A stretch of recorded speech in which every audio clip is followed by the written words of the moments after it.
Welcome back, everybody. We're back working on the Mark IV today. Today the engine is definitely coming out, so let's walk over to it.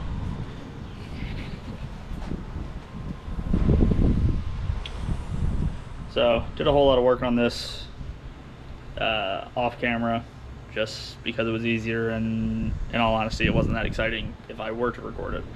So this is what we're left with. So the engine is pretty much just held in by all the engine mounts, and then of course the dog bone mount underneath, which you can't see. So we're going to be pulling this. Now, the unfortunate part about all of this is I've got all the parts off of this car sitting on the floor in my way. This is the junk pile here. Core support, spare rear beam, and underneath the seats from the Mark II, as well as the door panels there, that's my engine hoist in pieces. Ooh. Because the unfortunate truth is my garage is so packed full of stuff that there's no point in leaving my engine hoist built, because you have to take it apart, take it outside, put it together out there, and then you can use it to pull the engine out of a car. So that's what we're gonna do here quickly before actually showing you guys some stuff. So let's get to it.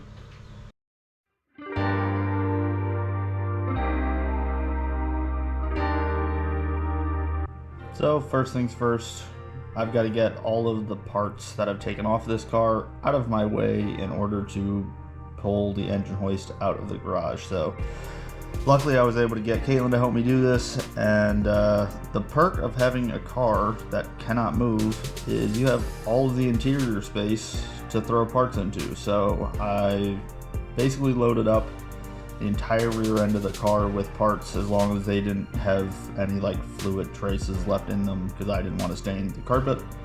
But yeah, pretty much everything went into the hatch of the GTI, and then we were able to start pulling all of the pieces of the engine hoist out into the driveway and prepare to get that built back up. I bought this engine hoist from an Amish guy probably 7 years ago now, and it's a beefy unit. It's not built like, you know, most engine hoists that you can buy today. It's all solid steel. It doesn't fold. It's just a heavy beast. The casters are welded to it. The legs can extend out like an extra 2 feet practically.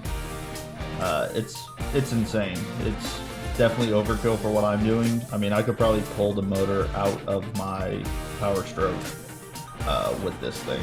It's that huge.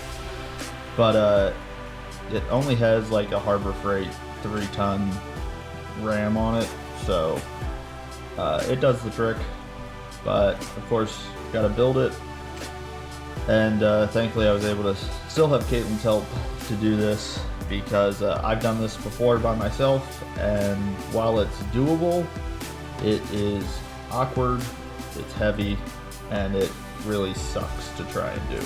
So got her help to do this and put it back together, and then from there we are ready to lift this motor out of the engine bay of the Mark IV. So getting the motor out is pretty easy. I hooked the chain on the front of the block where the accessory drive mount would go, basically where the alternator, AC compressor, and power steering pump bolt to the block. That was where one end of the chain went.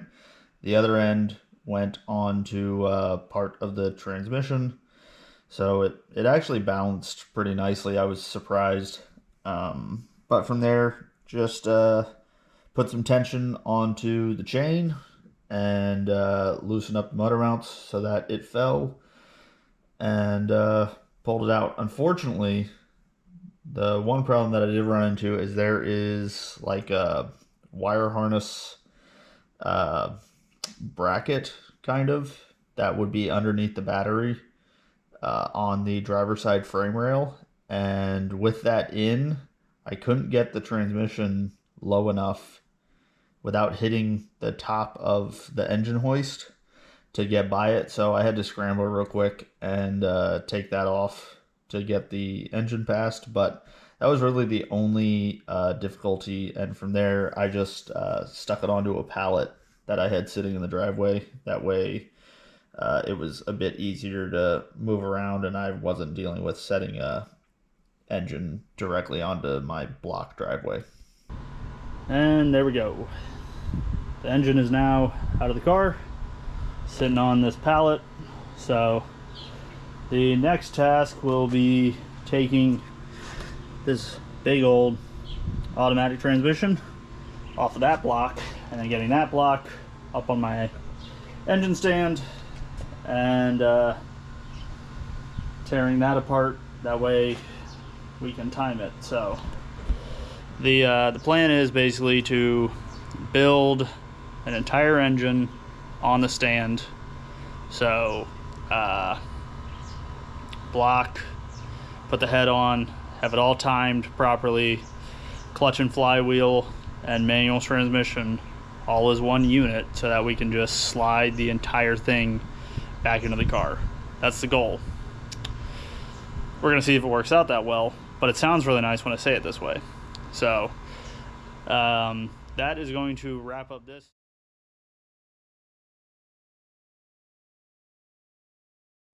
So I thought I was gonna end the video off there, but I've actually been working on the car more and not actually taking the time to edit. So I actually kept working on this. So we are now to this point. I mean, it's still sitting on the pallet in the car, or in the what should be the engine bay, but the starter is out of the way. That's where that bolted in. That bolt in there is just loose. It's been broken free. All the other bolts have been taken out, with the exception of that guy. And the sole reason that that is still there is because with the socket set that I have, it doesn't fit. As annoying as that is. I got every other bolt with this Nico socket set from Amazon.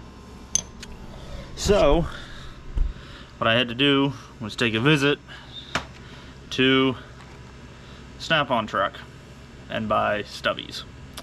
So if you're trying to do this and separate automatic trans from a 1.8T and your triple squares don't fit, there's the product number for what you need. So now we're going to be able to take that bolt out, and then from there we can separate the transmission from the block finally. So let's get going. I consider myself very lucky that this came out and I didn't end up having to drill the head of this off, because I trashed the splines in this, and somehow my socket still bit it enough to twist it back out.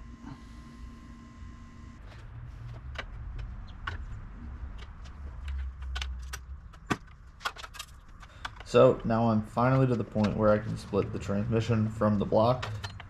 I did a lot of this work off camera because frankly it would have been really difficult to show you guys what I was doing, because I was working with the engine about 6 inches off the ground, so if it fell, it really didn't fall that far.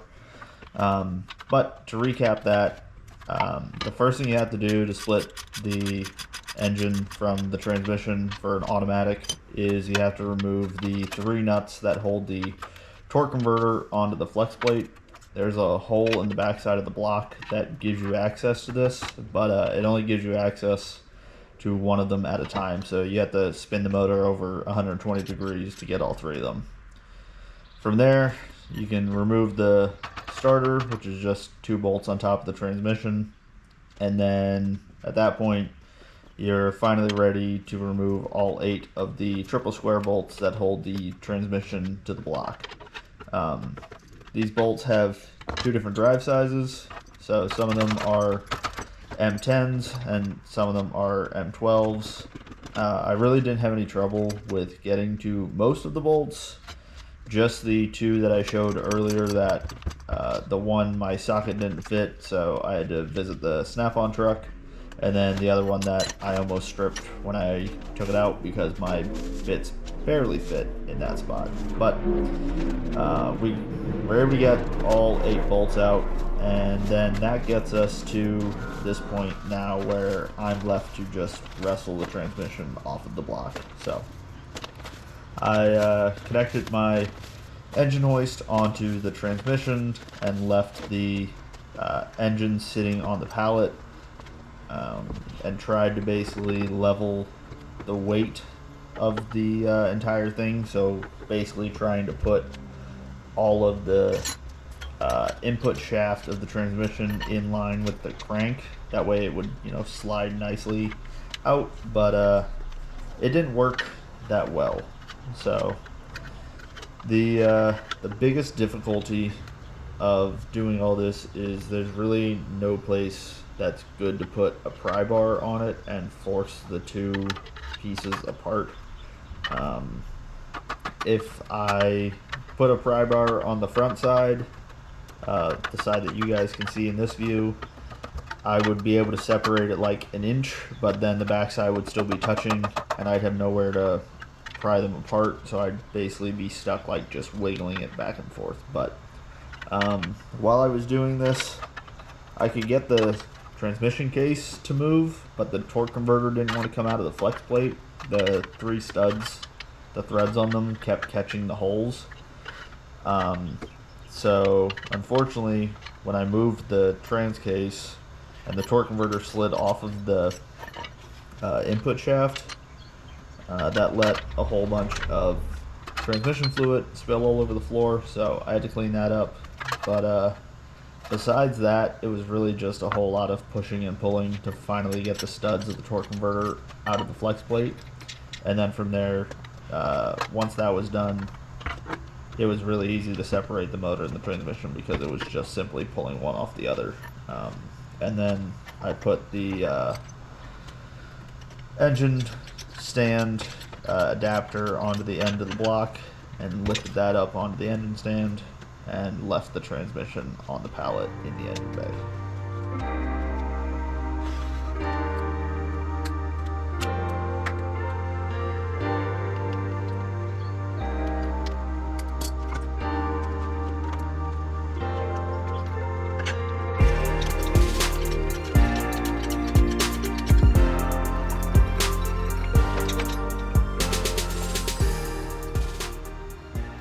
We got everything separated, so now the engine is out and on the engine stand. So next thing to do will be getting the flex plate off the back of the engine. That way I can put a clutch and flywheel on. I'm also going to do the timing belt kit on this end, and plop the head on top of it. That way it's all buttoned up. But that can all be done on the engine stand. And then we have the transmission sitting over here. So if anybody needs a 09A 5-speed Tiptronic transmission out of a Mark IV 1.8T, hit me up, because this is junk now. Shifted fine when it was in, so it's a good trans. It just doesn't belong in this car anymore. So that being said, this is gonna wrap up this video. I am hot, sweaty, and completely exhausted from doing this because I don't have air conditioning in my garage, as you can tell. So yeah, that's gonna wrap this one up. If you made it this far, thanks for watching, thanks for subscribing, and we'll see everybody next time.